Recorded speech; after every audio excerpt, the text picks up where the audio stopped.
Ele comandava o maior exército reunido pelos Verdes durante toda a Dança dos Dragões, 15 mil homens, e chega na série de House of the Dragon como um dos maiores estrategistas que nós vimos até agora.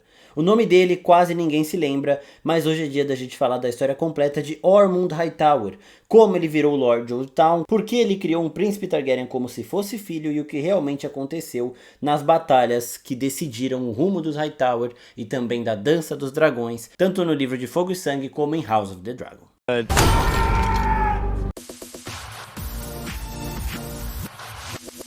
E aí seus geeks, tudo certo? Eu sou o Marcos Veloso e o vídeo de hoje é pra gente falar sobre a história de Ormund Hightower, um dos novos episódios dessa terceira temporada de House of the Dragon, que chegou fazendo muito sucesso, sendo também um dos mais comentados pela audiência da série. Fiquem tranquilos que quando eu chegar na zona de spoilers, de coisas que não foram mostradas na série ainda, eu aviso vocês. Aí quem quiser continuar vai ser lá pro final do vídeo, quem quiser continuar continua, quem não quiser para o vídeo quando eu avisar. Mas fiquem atentos porque a gente vai contar toda a história do Ormund e até como acaba a participação dele na Dança dos Dragões, mas fiquem tranquilos, vai ter aviso antes. Antes de falar do Ormund em si, vamos falar sobre a importância da casa Hightower nessa época. Eles eram a casa mais rica de Westeros e também uma casa extremamente influente por conta do tio do Ormund, o Otto Hightower, e também por conta da prima dele, a Alicent. O Otto foi mão de 3 reis, então ele foi mão do Jaehaerys no final do reinado do Conciliador, também foi mão do Viserys durante quase todo o reinado do Viserys e voltou a ser mão do Aegon II. Além disso, os Hightower eram extremamente cultos, ficavam em Vila Velha bem próximo à cidadela, tinham essa relação muito forte com a fé do Sete também. O Ormund era o primeiro filho e sucessor do irmão mais velho do Otto, Lord Robert Hightower, que é quem a gente vê lá na primeira temporada, instigando todo esse conflito dos Verdes para começar a tentar usurpar o trono da Rhaenyra desde o nascimento do Aegon. Naquele episódio que a gente tem o aniversário do Aegon, que a Rhaenyra caça o javali e tudo mais, este cara fala pro Otto, ele deveria ser rei, não a Rhaenyra, e o Otto já fica meio assim, não, o rei não quer isso. E este cara, o irmão mais velho do Otto, coloca essa sementinha na cabeça dele. Ele era o Lorde de Oldtown, né, de Vila Velha, e o pai do Ormund. Quando ele morre, o Ormund assume os Hightower e também pega a espada de aço valeriano, que é a herança da família, que se chama Vigilância, um outro nome que mostra o fanatismo religioso que os Hightower têm em relação à fé do Sete. O Ormund também herdou a responsabilidade de criar um príncipe sob a própria alçada dele, e ele fez isso com Daeron, criando Daeron entre os seus próprios filhos como se também fosse um deles. Esse detalhe importa muito para entender quem é Ormund Hightower como pessoa. Daeron havia sido enviado ainda criança para Oldtown lá com seus 12 anos para servir como copeiro e depois escudeiro. Ormund não tratou o garoto como um hóspede político qualquer, mas o criou como parte da própria casa ao lado dos próprios filhos Lionel, Martin, Garmund e da filha Bethany, frutos do primeiro casamento de Ormund, que havia perdido a esposa no parto.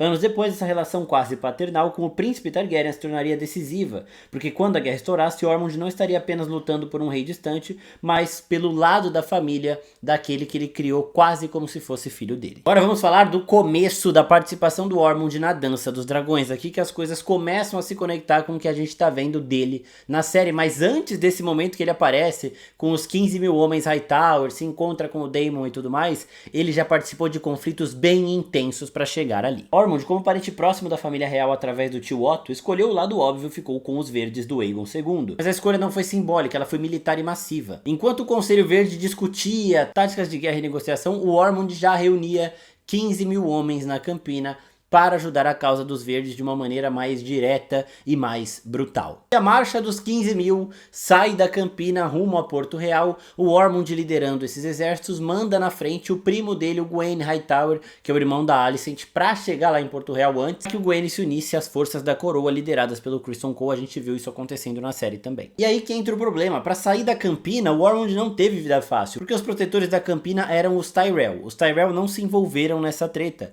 Eles permaneceram neutros justamente porque boa parte das casas da região estavam aliadas à causa dos negros da Rhaenyra. Então eles não estavam ali junto com o Ormund, era um ambiente muito hostil. Quando o Ormund descia de Oldtown para chegar a Porto Real, ele teve que passar por esses territórios hostis e ele foi atacado por muitas casas da Campina, incluindo a casa Tarly, que a gente conhece principalmente dos eventos de Game of Thrones com o Sam Tarly. A casa Tarly e outras casas aliadas às forças da Rhaenyra foram minando o exército do Ormund aos poucos. Eles eram menores em termos de número, mas vinha de cima, de baixo, do lado do outro, e o Ormund ficou sem conseguir sair da Campina por um bom tempo. E é sobre isso que nós vamos falar agora da Batalha de Vinho Mel. Mas antes, se inscreva no canal e também, se gostar do conteúdo, não se esquece de curtir. Foi exatamente por conta dessa hostilidade que quase o exército de Ormond não consegue entrar de fato na dança e fica ali mesmo na campina. As forças Hightower ficaram encurraladas nas margens do rio, reprimidas entre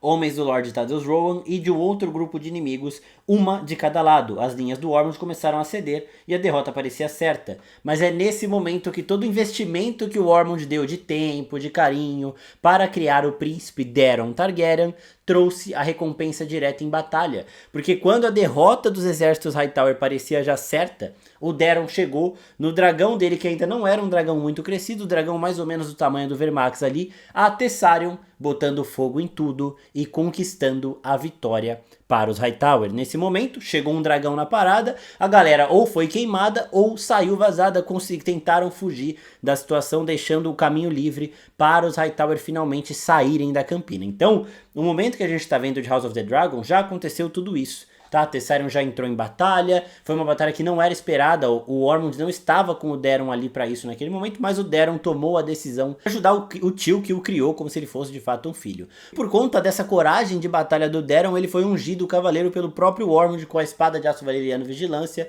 e foi declarado como Daeron o ousado. O Daeron, que tem esse lado mais humilde e tudo mais, falou que todos os méritos da batalha eram da Tessarion. Diferente dos irmãos dele, o Daeron era mais tímido, era mais educado, era mais gentil. O livro reforça muito a parte do gentil. E ele ficou, diferente do que a gente vê na série, ele ficou muito tempo com o Aegon e com o Aemond, com a Helena. Mas ele crescia muito na sombra dos dois. Chegou o momento dele ir pra Campina e aí sim ele se torna um dos Hightower de fato, né? Ele vai mais pro lado da mãe. No livro Fogo e Sangue, o Daeron tem os cabelos platinados dos Targaryen. Aqui na série a gente viu que ele puxou o cabelo da mãe, da Alicent. Embora tenha muita gente achando que o Ormond tingiu o cabelo dele também, para que ele não fosse visto, ele não aparece na cena que eles fazem a troca ali com o Daemon, então ele não precisaria ter o cabelo tingido. Ninguém viu ele ali, né? Ele ficou dentro da cabana lá no fundo. Então muito possivelmente ele de fato nasceu com as cores do cabelo da mãe Alicent no contexto da série, tá? No livro é diferente. Depois disso, o Ormond seguiu avançando com seu exército, poupando alguns lords, mostrando também que ele não é, pelo menos no livro, um grande tirano. E antes da gente chegar no momento decisivo, a Batalha de Tumbledore, vamos falar um pouco da versão do Ormond que a gente tá vendo no mundo de House of the Dragon, porque é um pouco diferente. No livro a gente não tem muito contexto de personalidade do Ormond nem nada do tipo, mas na série sim. Primeiro que o personagem ele é interpretado pelo James Norton, que tá fazendo um baita de um trabalho, foi apontado pelos produtores da série como uma mistura de Robb Stark, Tywin Lannister e Ramsay Bolton.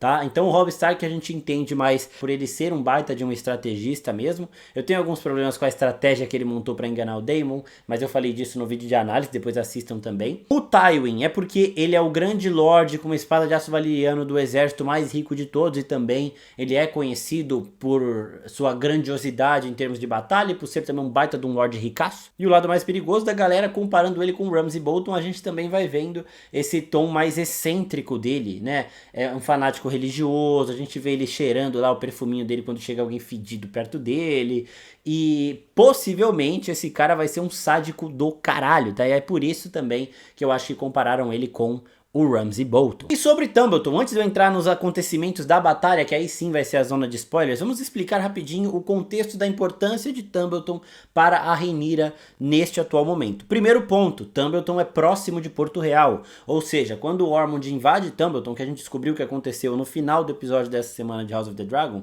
se você tá vendo esse vídeo no dia que ele foi postado, Tumbleton é próximo de Porto Real, ou seja, o Ormond tem um exército de 15 mil homens estacionado próximo de Porto Real. Primeiro ponto. Segundo ponto, Tumbleton é aliado da Rhaenyra, é uma região aliada dos negros desde o começo da dança. Ou seja, a Rhaenyra não pode pegar os dragões dela e chegar botando fogo em todo mundo, porque os civis que estão sendo mantidos reféns ali são aliados dela. Terceiro ponto, e aqui um dos mais cruciais em relação à estratégia de guerra e tudo mais. Tumbleton é uma cidade mercantil que poderia fornecer para a Rhaenyra a comida que ela precisa neste momento de escassez que a gente está vendo em Porto Real, para que ela alimentasse o povo antes de reabastecer por completo todas as reservas da cidade. Tumbleton era crucial para isso e agora ela não pode mais usar essa região. O outro ponto também é que por mais que ela não possa chegar botando fogo com os dragões dela, a Tessarion, o dragão do Daeron, está ali e ele não tem apreço nenhum por aquelas pessoas. De quebra, o Ormond ainda conseguiu, sem querer, sem saber, pegar como refém a mulher do Hugh Hammer. Essa é mais também no contexto da série do que no livro. Ela fala pro Hugh na segunda temporada que ia pra Tumbleton, que o tio dela mora lá, e quando a gente vê a Rhaenyra tomando Porto Real, o dragão vermitouro ele passa por cima dela, ela olha assim, mas ela já está chegando em Tumbleton. Então, quando o Ormond toma a cidade, ela já estava lá, não tem como sair. Uma das reféns do Ormond é a mulher do Hugh Hammer. Então a Rhaenyra também tem mais uma preocupação, porque uma das sementes de dragão tem um interesse direto e familiar ali, que é a pessoa mais importante para ele em todo o mundo. De tudo isso, chegamos à zona de spoilers, o momento decisivo, a Batalha de Tumbleton. Primeira batalha de Tumbleton, os arqueiros e cavalaria pesada de Ormond conseguiram uma vitória importante contra as forças ribeirinhas que se retiravam para dentro da cidade. Mas o inimigo tinha um trunfo: Roderick Dustin, o Lorde enviado por Cregan Stark, que estava à frente dos Lobos do Inverno. Então, se vocês lembrarem do mapa de Westeros, quando o Daemon estava lá vencendo os Lannister, os 10 mil homens dos Lannister, perto de Harrenhal, recebe a mensagem de que o Jace morreu e fala para todo mundo: eu tô indo para Porto Real, vou tomar a cidade, vocês já vão marchando para lá também. Ele tinha simplesmente 42 mil homens, somando os homens de Riverland e a galera do norte que veio junto com o Roderick Dustin. Toda essa galera está vindo para Porto Real. Possivelmente o Roderick Dustin vai pegar os 2 mil deles ali, que foram enviados pela casa Stark, né, pelo Cregan, e vai entrar em Tumbleton, porque ele tem que estar nessa batalha. E esses guerreiros, eles desceram do norte para não gastar comida na galera que ia ter que passar pelo longo inverno, para os mais jovens e tudo mais, ou seja, para morrer em batalha. Então eles vão para cima com toda a ferocidade que a gente já conhece dos nortenhos, mas sem nenhum medo da morte. Inclusive eles querem morrer numa batalha gloriosa para deixar o nome do norte ainda mais potente, ainda mais respeitado, e para ter essa morte gloriosa depois dos anos, dos invernos que eles já passaram e de tudo que eles já sofreram ao longo da vida. Sofreram e celebraram também. Dustin e seus homens romperam as linhas Hightower lutando contra um número 10 vezes maior, até chegarem frente a frente com o próprio Ormond. Nesse momento, Ormond e Roderick Dustin ficam cara a cara, mas o primo de Ormond, no livro, o Sir Brydon Hightower, se coloca entre os dois e acaba decepando o braço de Dustin. Dustin, antes de sucumbir aos ferimentos do braço decepado, mata os dois. E o que eu acho que vai acontecer na série, diferente do livro, é que este primo do Ormond que vai tomar a frente vai ser o Gwaine Hightower. Então eu acho que o Roderick Dustin vai morrer lutando contra o Gwaine e contra o Ormond e vai matar os dois nessa treta. E por que eu falo isso também? Vocês já estão na zona de spoiler, então, né, paciência.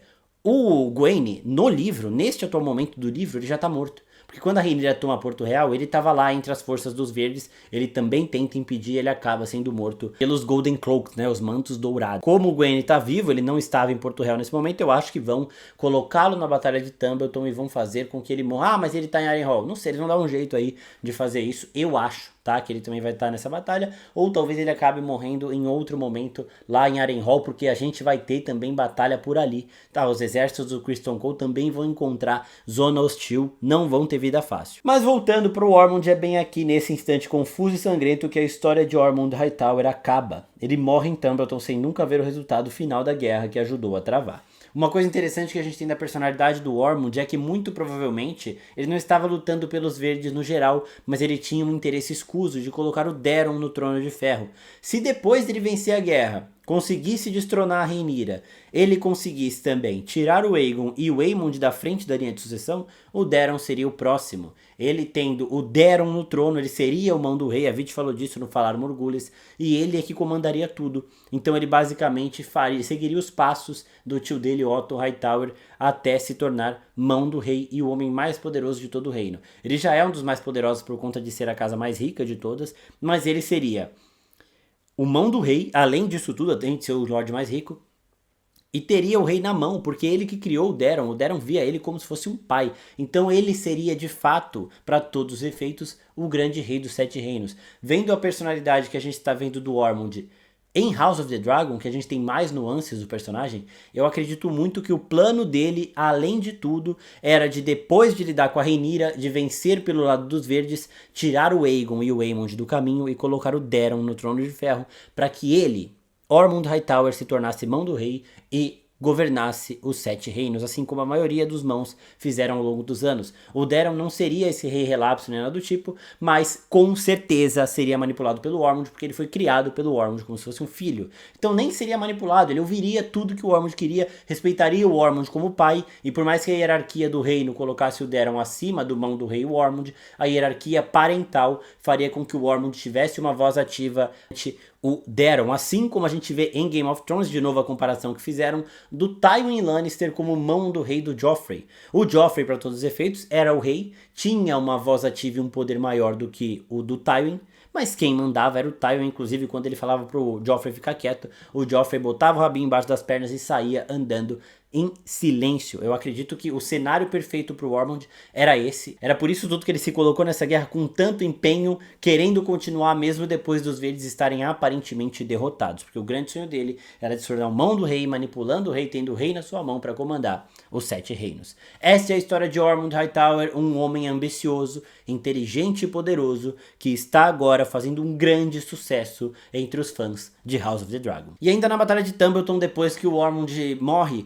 as forças Hightower, elas ficam separadas, ficam confusas ali, e várias pequenas lideranças começam a surgir tentando reivindicar todos esses soldados, inclusive uma delas que tem a ver com uma traição que a Rhaenyra sofre, né? Um dos negros que acaba tentando pegar parte dessas forças para ter a sua própria armada nesta dança dos dragões. Ormond Hightower nunca foi coroado, nunca foi lembrado como um grande herói, morreu numa batalha que no fim das contas nem venceu de uma forma decisiva, mas por um breve momento ele teve nas mãos o maior exército da dança e a lealdade do príncipe que ele criou como filho. Se você curtiu esse mergulho na história de Ormond, deixa o like e também já aproveita para se inscrever e dar o hypar. Todo domingo, depois do episódio, a gente faz análise de primeiras impressões e também durante a semana saem mais conteúdos relacionados ao mundo de Gelo e Fogo, quando tá saindo série de House of the Dragon sobre House of the Dragon, quando tá saindo Cavaleiro dos Sete Reinos, Cavaleiro dos Sete Reinos e por aí vai. Então é isso, pessoal. Muito obrigado, até a próxima. Tchau, tchau.